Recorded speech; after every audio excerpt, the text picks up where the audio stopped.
तो इसमें लोग बात करने वाले जब कोई भी आप ऑनलाइन किसी भी प्लेटफॉर्म को यूज करते हुए पेमेंट करते हैं एक बैंक से किसी दूसरे बैंक अकाउंट में, तो किस तरह से यहाँ पर पैसा ट्रांसफ़र होता है, जो कि आपको फिजिकली पैसा मनी देखने के लिए मिलता है, जो कि यहाँ पर 1500 या फिर मान लीजिए 2000 का नोट होता है, वह किस तरह से यहाँ पर ट्रैवल करता है एक बैंक से दूसरे बैंक में। इसी के बारे में हम लोग डिटेल में जानने वाले हैं। तो सबसे पहले बात करते हैं जितने भी ऑनलाइन पेमेंट सर्विस होते हैं, जैसे कि NEFT हो गया, RTGS हो गया, MPS हो गया, UPI हो गया। इसके अलावा यहाँ पर आपको भीम UPI भी देखने के लिए मिलता है। तो यह सभी किस तरह से काम करता है एक एक करके इसके बारे में जान लेते हैं। उसके बाद आपको बताएंगे किस तरह से जो कि आपका यहाँ पर फिजिकली पैसा होता है एक बैंक से दूसरे बैंक में ट्रांसफ़र होता है। जी हाँ दोस्तों, तो सबसे पहले बात करते हैं NEFT की। तो NEFT का पूरा नाम निकल के आता है नेशनल इलेक्ट्रॉनिक फंड ट्रांसफ़र। जी हाँ पर तो यह 2005 में इसका निर्माण हुआ था, और जब इसका निर्माण हुआ था तो यूज़र बहुत ही यहाँ पर कम हुआ करते थे, जिससे कि जो भी एम्प्लॉयमेंट थे यानी कि एम्प्लॉयर थे वह सभी यहाँ पर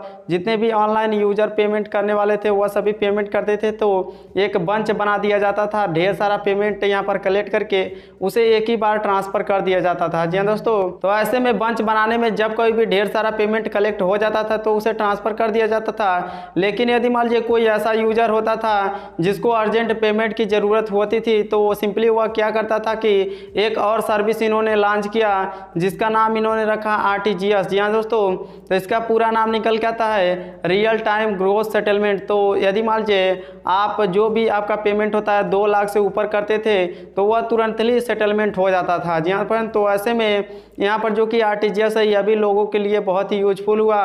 इसके बाद सिंपली यदि मान लीजिए आप 2 लाख से ऊपर या फिर मान लीजिए उससे नीचे करते हैं, यहाँ पर इंस्टेंट सेटलमेंट चाहिए, जो कि आपका यहाँ पर बिजनेस है या फिर मान लीजिए कुछ आप यहाँ पर काम करते हैं, आपको पेमेंट का अर्जेंट ज़रूरत है, तो इन्होंने एक और पेमेंट मेथड प्लेटफॉर्म लॉन्च किया जिसका नाम रखा है IMPS। यहाँ पर तो इसका नाम पूरा नाम निकल के आता है इमीडिएट पेमेंट सर्विस। तो सिंपली यह भी बहुत ही आसानी से यहाँ पर जब कोई भी आप पेमेंट करते हैं एक बैंक से दूसरे बैंक अकाउंट में तो सिंपली इंस्टेंटली पेमेंट हो जाता है इसमें। जी हाँ दोस्तों, तो यह 2010 में लॉन्च हुआ, तब से अभी तक यहाँ पर चल रहा है। और बात कर लेते हैं इसमें जब कोई भी आप पेमेंट ट्रांसफ़र करेंगे तो इसमें आपको बैंक अकाउंट डिटेल, इसके अलावा यहाँ पर IFSC कोड की भी ज़रूरत पड़ेगी। तो सिंपली जो कि इसके बाद यहाँ पर लॉन्च हुआ है UPI। जी हाँ दोस्तों, तो UPI में क्या होता है कि जो कि आपका यहाँ पर फ़ोन नंबर होता है उसके जरिए या फिर जो कि आपका यहाँ पर UPI ID होता है उसके जरिए बहुत ही आसानी से जितने भी फंड होते हैं उसे आप एक बैंक अकाउंट से दूसरे बैंक अकाउंट में ट्रांसफ़र कर सकते हैं विदाउट एनी बैंक डिटेल। जी हाँ दोस्तों, यानी कि बैंक डिटेल कोई भी आपको देखने के लिए नहीं मिलेगा, आप ऑटोमेटिक कर सकते हैं। और जो कि आपका NEFT होता है, इसके अलावा यहाँ पर RTGS और IMPS होता है, इसमें बैंक अकाउंट की डिटेल की ज़रूरत पड़ती है। तो ऐसा हो सकता है कभी कभी जो कि आपका बैंक डिटेल होता है वह लीक हो सकता है या फिर मान लीजिए कुछ भी हो सकता है। जी हाँ दोस्तों, और जब कोई भी आप IMPS या फिर मान लीजिए जो कि आपका RTGS और NEFT है इसके थ्रू आप पेमेंट करते हैं किसी बैंक अकाउंट में, तो सिंपली बैंक अकाउंट सबसे पहले आपको यहाँ पर ऐड करना पड़ता है। यहाँ पर 10 से 12 घंटे वेट करना पड़ता हुआ यहाँ पर परफेक्टली ऐड हो जाता है। यदि मान लीजिए 10 से 12 घंटा इसलिए यहाँ पर वेट कराते हैं ताकि कोई भी यहाँ पर एरर हो तो उसे आप यहाँ पर फिक्स कर लें, सुधार कर लें। जी हाँ दोस्तों, और जो कि आपका UPI होता है, यदि मान लीजिए इंस्टेंट सेटलमेंट, इंस्टेंट पेमेंट करना चाहते हैं तो UPI के थ्रू यहाँ पर बहुत ही आसानी से पेमेंट कर सकते हैं। जी हाँ दोस्तों, क्विक रिस्पॉन्स कोड भी देखने के लिए मिल जाता है, उसके जरिए भी आप पेमेंट कर सकते हैं। जी हाँ दोस्तों, जितने भी यहाँ पर मर्चेंट अकाउंट होते हैं वहाँ पर जाएंगे तो आपको यहाँ पर QR कोड देखने के लिए मिल जाएगा, वह बहुत ही ईजी होता है दोस्तों। सिंपली स्कैन कीजिए और पेमेंट कर सकते हैं। जो भी यूजर का आप यहाँ पर QR कोड यूज करेंगे उसका पूरा डिटेल उस QR कोड में रहेगा, आपको स्कैन ओनली वन करना। जी हाँ दोस्तों, तो इंडिया में जितने भी ऑनलाइन प्लेटफॉर्म होते हैं उन सभी को कंट्रोल करता है NPCI। जी हाँ दोस्तों, NPCI का पूरा नाम निकल के आता है national payment corporation of India.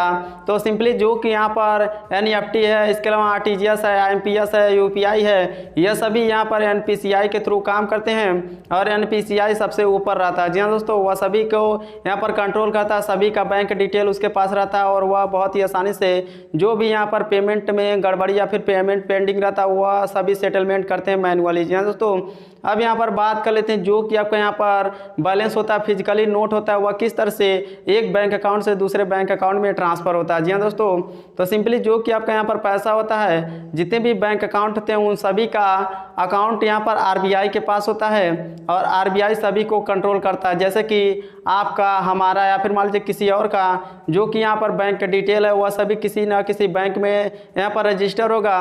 वैसे ही यहाँ पर सभी बैंक जैसे कि HDFC, एक्सिस, इसके अलावा यहाँ पर ICICI हो गया या फिर कोटक हो गया या फिर मान लीजिए जो भी यहाँ पर इंडिया में सभी बैंक हैं उन सभी को ऑपरेट करता है RBI। जी हाँ दोस्तों, तो ऐसे में यहाँ पर जो कि बैंक होते हैं उनका खाता RBI में होता है और जब कोई भी जितना भी पेमेंट लेना होता है वह सभी RBI को जाकर के यहाँ पर पेमेंट ले लेते हैं।